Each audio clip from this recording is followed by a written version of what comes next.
एक बार एक भिखारी अपने जीवन से परेशान हो चुका था, क्योंकि उसे अपने जीवन को चलाने के लिए भीख मांगना पड़ता था। उसे हर एक चीज के लिए भीख मांगना पड़ता था। इसी बात को लेकर वह दुखी रहता और दिन भर यही सोचता कि उसकी जीवन में बदलाव कैसे आएगा। यह सोचकर वह निराश हो जाता।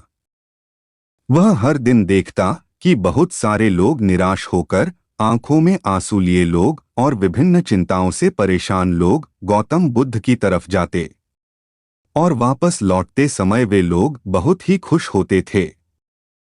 वह भिखारी यह नहीं समझ पा रहा था कि गौतम बुद्ध उनके साथ ऐसा क्या करते थे कि वे बेहद खुश हो जाते थे।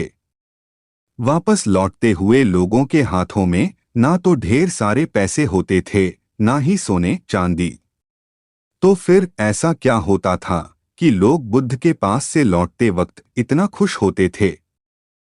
यह सब सोचकर वह भिखारी भी निर्णय लिया कि वह भी महात्मा बुद्ध के पास जाएगा और देखेगा कि ऐसा वहां क्या हो रहा है कि दुखी लोग उनके पास जाकर खुश हो जाते हैं।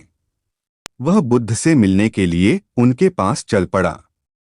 जहां बुद्ध मौजूद थे वहां बहुत लंबी कतार लगी हुई थी। तो वह भिखारी भी कतार में लग गया। कतार में लगकर वह अपनी बारी का इंतजार करने लगा। देखते ही देखते उसकी बारी आई और उसने बुद्ध से कहा, है महात्मा, मैं बहुत ही गरीब हूं। मेरे पास कुछ भी नहीं है। मुझे अपना जीवन चलाने के लिए भी दूसरों से भीख मांगनी पड़ती है। अब आप ही बताइए कि मैं अपने जीवन को कैसे बेहतर कर सकूं। यह सब सुनकर गौतम बुद्ध ने कहा, तुम गरीब नहीं हो। तुम्हें ऐसा लगता है क्योंकि आज तक कभी तुमने किसी के लिए कुछ भी नहीं किया, ना ही तुमने कभी किसी को दान दिया और ना ही तुमने दूसरों के लिए कुछ किया।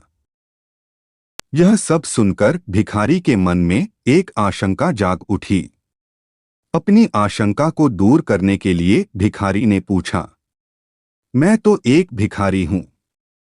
मैं लोगों को दान कैसे दे सकता हूं और कैसे लोगों की सहायता कर सकता हूं?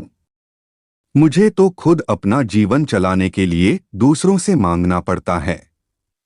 यह सब सुनने के बाद गौतम बुद्ध थोड़ी देर चुप रहे और फिर उसे बोले, तुम्हारे पास हाथ है जिससे तुम लोगों की सेवा में लगा सकते हो और दूसरों का भला कर सकते हो। इसके अलावा तुम्हारे पास मुंह है जिससे तुम लोगों से अच्छी अच्छी बातें कर सकते हो और दूसरों का हौसला बढ़ा सकते हो। यह सब करके भी तुम दूसरों की सहायता कर सकते हो। जरूरी नहीं है कि दान सिर्फ पैसों से किया जाए। चाहे तो हम शिक्षा का भी दान कर सकते हैं, चाहे तो अन्न का भी दान कर सकते हैं। ऊपर वाले ने अगर किसी को अच्छा शरीर दिया है तो वह गरीब नहीं है, वह बस दिमाग से गरीब है। उसे इस विचार से हटकर दूसरों की सेवा में लगाना चाहिए।